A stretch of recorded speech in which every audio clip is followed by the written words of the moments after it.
Hey guys, Jason Creel of Lawn Care Life. I wanted to share with you a few things on this video. One, I want to show you a friend of mine get his mower stuck, and we're going to show you how to get the mower unstuck. So it's a little entertaining to watch somebody get their mower stuck, and then we can learn how to get it out. And then two, I want to talk about yard signs. Is that something we should use for our business for marketing? Stay tuned. You know, I'll say this, it's pretty funny seeing somebody get their mower stuck, and it's not funny when it happens to you. I've had this happen several times, and so before you make fun of somebody else, you know, understand that you might get your mower stuck at some point too. It's really bad when you get stuck in the middle of somebody's yard, you just run in a wet spot. But anyway, I pulled up on a yard the other day. A friend of mine's cutting the yard next to me. I'm spraying this yard, the next door neighbor, he's mowing. So I wave at him, and then I look over there, and sure enough, he's got his mower stuck in a ditch. Check it out.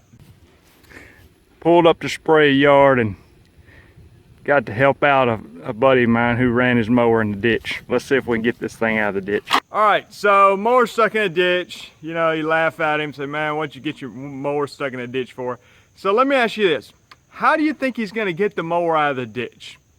Is he A, gonna use a big metal pry bar to leverage his way out of the ditch?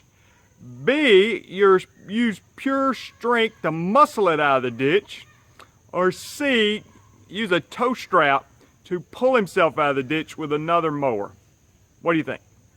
All right, let's see what happens.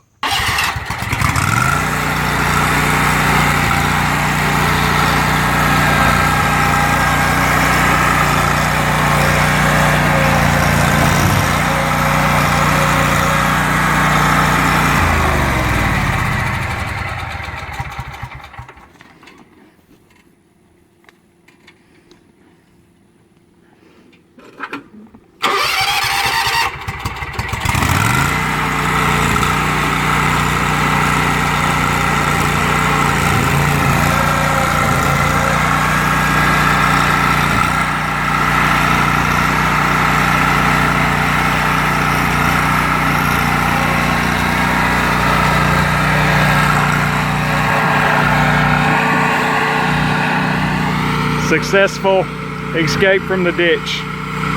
The lesson of the day is don't run your mower in the ditch. We're going to get an exclusive interview with the person who ran it in the ditch to see what he learned.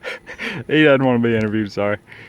Okay, so we have successfully gotten ourselves out of the ditch. That's great, and like I said, you can release the hydros pumps on your, there's usually a couple of bolts you can turn underneath the seat that will release the hydraulic pumps on your mower that make it roll a lot easier if this happens to you. So let me tell you a quick story on that, getting stuck in a ditch. I moved here and was cutting a property.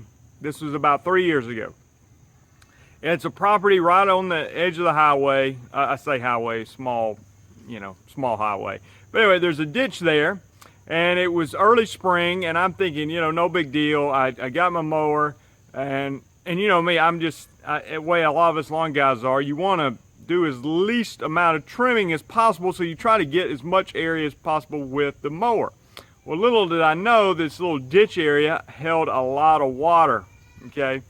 But it wasn't holding water, but it was just wet. You know, sometimes early in the spring, things are more wet than they are in the summer when it gets really hot. So I get my mower down and I run and, you know, get it stuck in the bottom of the ditch. I'm frustrated, and let me say this, hitting things with a hammer usually does not help. So if you're gonna do that, it does release a little steam. If you're gonna do it, I recommend a rubber mallet. So what happens? Well, I'm actually right next door to a fire station. So I think, you know what, maybe these firemen can help me. You know, which is embarrassing. I walk over there and say, hey man, you know, I got my mower stuck. I really just needed an extra set of hands to pull myself out of there. You know, one person to sit on the mower, the other to push. I didn't care about getting muddy. I just need my mower out. Well, the firemen didn't want help. They're like, you know, they just act like it was an inconvenience. Not that they had much else going on at the time. But finally I talked to them, and they at least came out there, and they basically blocked traffic. They turned their lights on, and I think we ended up getting my truck hooked up to a tow strap, pulling myself out. So whatever, it happens. I hate it, but it's funny looking back. I want to tell you one more quick story. I want to share with you one other story real quick. This happened about 10 years ago. We're cutting a large commercial property.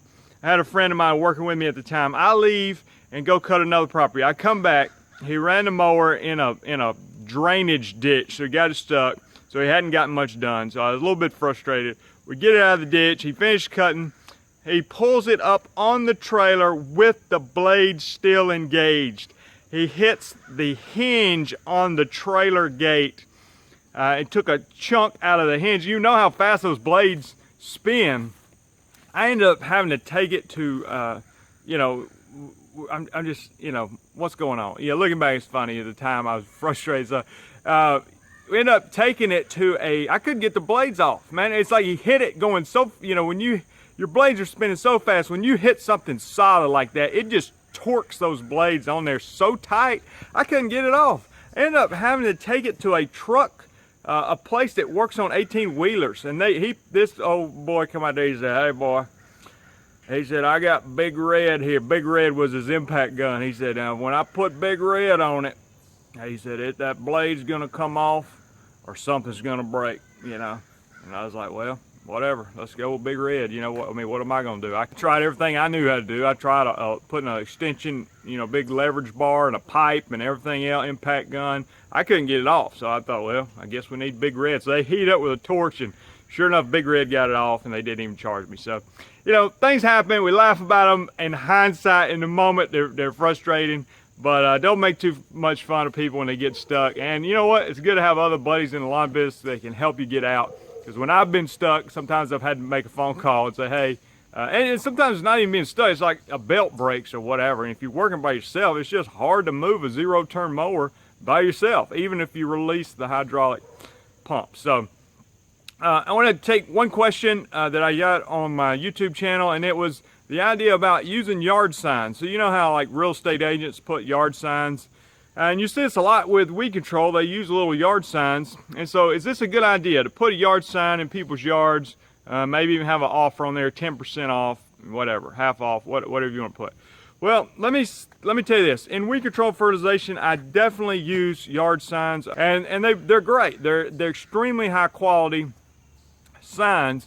But here's the way I look at that. I get very few new customers from it, though I do get some.